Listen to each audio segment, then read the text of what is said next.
Let's make 50 cloves of garlic Dutch oven bread. Let's see what's cooking. It's time for Yo-Yo Max 12. Hello everyone. First thing we're going to do is make a garlic confit.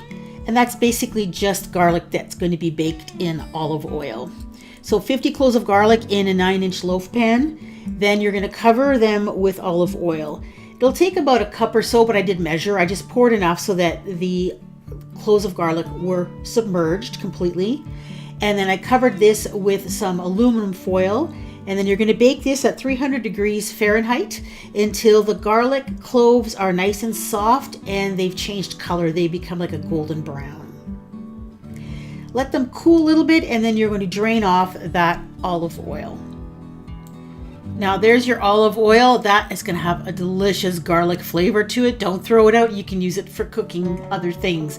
And put the garlic cloves aside.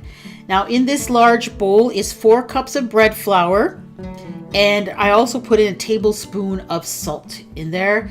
I'm going to add to that 2 1/4 teaspoons of instant active dry yeast, which is, if you're using the envelopes, 1 envelope. Once the yeast is in there, you just whisk that together. Then you're going to add in your garlic cloves. And you're also going to add in 2 cups of warm water. Now take a rubber spatula and start to stir the flour and the water together. And once it comes together, you'll be able to start to fold the dough. So with the spatula, fold the dough around the edges of the bowl towards the center, rotating the bowl and folding about 8 times. Being careful not to squish those cloves of garlic too much. And once it's nicely folded together, cover it and let it rise until doubled. It may take a couple of hours. Once it's risen, you're going to put a generous amount of flour on the countertop, put the dough on the counter, and then carefully fold the edges of the dough towards the center about 8 times, approximately. And if any of those garlic pieces fall out, just stick them back in. And after about 8 folds towards the center, form it into a ball shape. Flip it over so that you have a nice smooth top to it.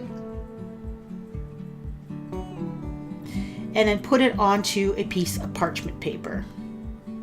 Now the recipe says to take a Dutch oven with the lid and preheat it to 450 degrees for 30 minutes.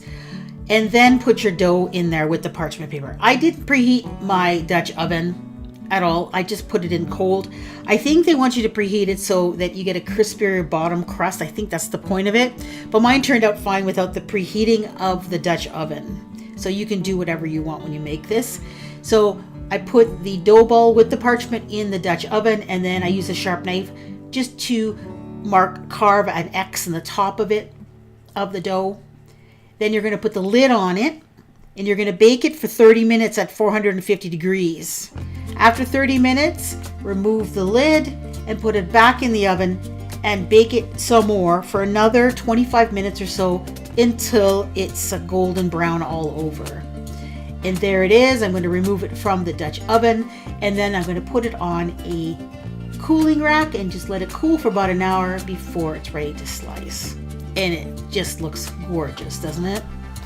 It's really nice, thick, crunchy crust.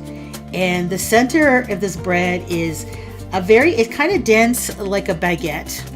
But you have this wonderful garlic flavor throughout the whole thing. And then you have little bits of actual real garlic chunks in the bread. And you serve this toasted with a butter on it. And it's just amazing. I made this when I had some people over for dinner and everybody loved it. This recipe is going to go onto my bread making playlist, so go check it out. I have other really great flavorful bread recipes on there. And thanks so much for watching.